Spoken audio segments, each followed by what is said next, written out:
안녕하세요. 한의학 박사 이종훈입니다. 오늘은 산후보약의 궁금증에 대해서 해결해보는 시간을 가지겠습니다. 산후보약을 언제 복용해야 되는지, 그리고 산후보약이 처방이 상당히 여러 개인데 한 개만 있는가 그렇게 생각하는 사람도 있습니다. 그 부분도 알아볼 거고, 그리고 산후보약을 왜 복용해야 되는가, 난 건강해, 보약을 안 먹어도 돼, 그렇게 생각하는 분도 당연히 있겠죠. 그렇지만 왜 복용해야 되는지 살펴볼 거고, 그리고 모유수유 하고 있는데 모유수유 하는데 산후보약 먹으면 큰일 나는 거 아닌가, 그렇게 걱정하는 사람도 있거든요. 상관없다는 거, 그것도 설명드릴 거고, 그리고 보약이라 그러니까 사람들이 살찐다고 생각을 하세요. 그래서 보약 먹으면 살찌는 거 아니에요? 살찌지 않으니까 왜 안 찌는가, 그것도 설명해 드릴 거고, 그리고 상식으로 오로하고 혹배 아래가 뭔지 그 부분에서 알아보겠습니다. 우선 출산 후 몸의 변화 상황은 첫 번째가 몸이 체중이 증가했어요. 대략 평균 12kg 정도 증가했을 겁니다. 그리고 다리가 좀 붓는다든지 부종도 생길 거고, 그리고 몸의 이제 혈액순환 그런 부분도 잘 안 되겠죠. 그러다 보니까 관절도 아플 거고, 몸도 간혹 막 춥고 시리고 그런 부분도 있을 수가 있어요. 그래서 출산하고 나면은 몸이 아프기도 하고 시리기도 하고, 특히 아침 일어나면은 손가락이 좀 뻑뻑해서 잘 안 움직이거든요. 아침에 손가락도 뻣뻣하고, 그리고 왠지 모르게 다리가 붓는다든지, 심한 사람들은 코끼리 다리처럼 붓기도 합니다. 그래서 그런 부분들의 신체 변화, 이런 변화가 있으니 우리가 산후보약을 쓸 때는 그런 부분들을 잘 판단해 가지고 처방을 할 겁니다. 누구나 다 산후보약을 복용해야 되는가, 이 질문에 대해서 답은 다를 수가 있죠. 백인들은 산후보약을 복용해야 될까요? 이런 질문을 하면 아니요. 그러니까 백인들은 산후보약을 먹을 필요는 없습니다. 아프지 않으니까. 그런데 우리는 산후보약을 복용해야 되는 이유는 복용하지 않았을 때 아플 가능성이 있으니까, 그래서 복용을 하라는 거죠. 서양에서는 분만하더라도 그 다음날 바로 퇴원하기도 하고, 심지어 분만하고 나서 막 열난다고 얼음 먹기도 하고, 그리고 일주일 안에 달리기도 하고, 그분들은 크게 불편한 게 없는 것 같아요. 그리고 그 산후보약이라는 거는 아프지 말라고 이제 복용을 하는 거, 아프고 나서 복용한다, 그건 우리가 치료약이라 그러죠. 그러니까 산후보약은 출산하고 나서 아프기 전에 몸이 건강할 때 복용하는 것이다, 그렇게 알고 있으면 되겠습니다. 이번에는 이제 산후보약을 복용하는 시기에 대해서 알아보겠습니다. 산후보약은 시기별로 처방이 달라지겠죠. 그 가장 이제 큰 변수가 오로라는 거. 그러니까 오로는 제가 이제 설명을 하겠지만은, 출산하면서 자궁의 이제 잔존물들, 그런 부분들이 외부로 이제 배출이 되게 되는데, 보통 한 2주 전으로 오로는 어느 정도 마무리가 되게 돼 있으니까, 그 산후보약을 쓸 때 오로가 나오는 이제 시기 2주 이내하고 2주 이후 이렇게 좀 달라질 수가 있습니다.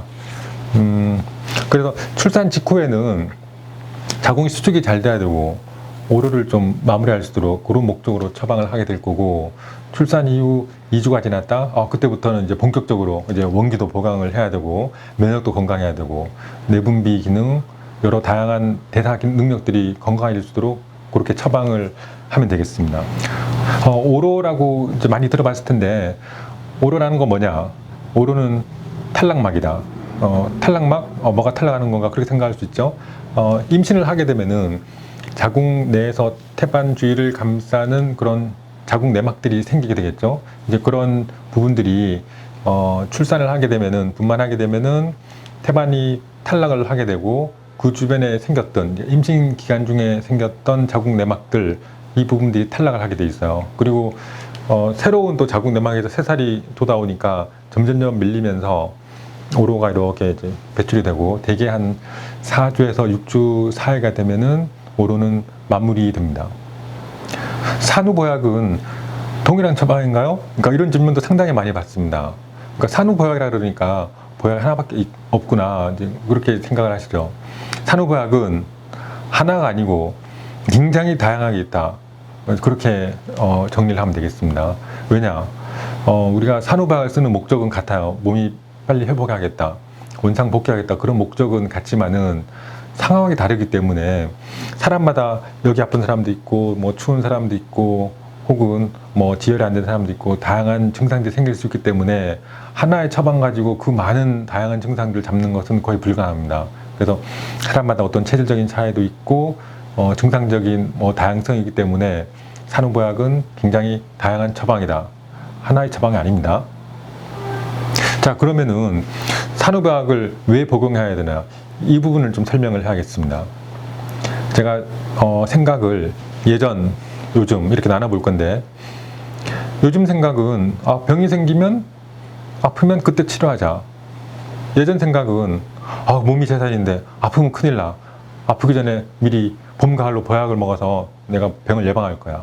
출산 후에는 한번 아프기 시작하면은 걷잡을 수 없이 계속 아파져요. 회복되는데 시간도 많이 걸리고. 그게 왜 그럴 것 같아요? 왜냐?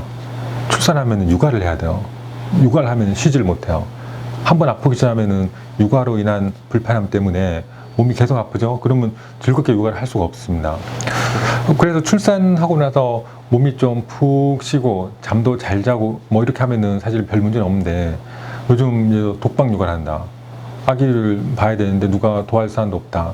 그럼 밤에 잠도 잘 못 자잖아요. 자다가 아기가 막 깨면은 아기 돌봐야 되고, 그리고 막 수유도 해줘야 되고, 잠을 못 자는 거죠. 그리고 이거저런 일들이 상당히 많거든요. 아이가 출산하면 이제 엄마가 할 일이 너무 많아지는 거죠. 그러면은 본인 스스로 밥을 제때 챙겨 먹는 것도 굉장히 힘들어요. 그럼 가공식품, 즉석식품 이런 걸로 끼니를 때워버리니까 몸이 적절히 회복하는 게 쉽지 않을 수가 있습니다. 육아할 때 내 몸을 그래도 신경을 써야지. 내가 아프면은 손해잖아요. 그래서 아프지 않기 위해서 적절한 어떤 관리 방법, 그런 부분들이 필요하겠습니다. 그리고 그 모유 수유를 하는데 산후보약을 복용해야 되나요? 그러면서 깜짝 놀란 분들이 있거든요. 일단 모유 수유할 때 복용하는 게 산후보약이고, 그리고 산후보약은 아기한테 이렇게 직접 전달되거나 그러진 않습니다. 산후보약은 모유 수유할 때 복용하는 보약이고, 내가 건강해야지 육아도 즐겁고 수유도 잘 될 수가 있다. 그리고 수유의 경우 예전에 수유량이 적으면은 돼지발 있잖아요, 돼지족 그런 거 끓여 먹기도 했고, 실제 돼지족을 복용하면 수유량이 좀 는다고 되어 있어요. 그리고 약용 식물들 중에도 왕불유행, 통초, 목통 그런 약재들은 이제 수유량을 늘린다고 되어 있습니다. 물론 그건 임의로 달아 드시면 안 돼요.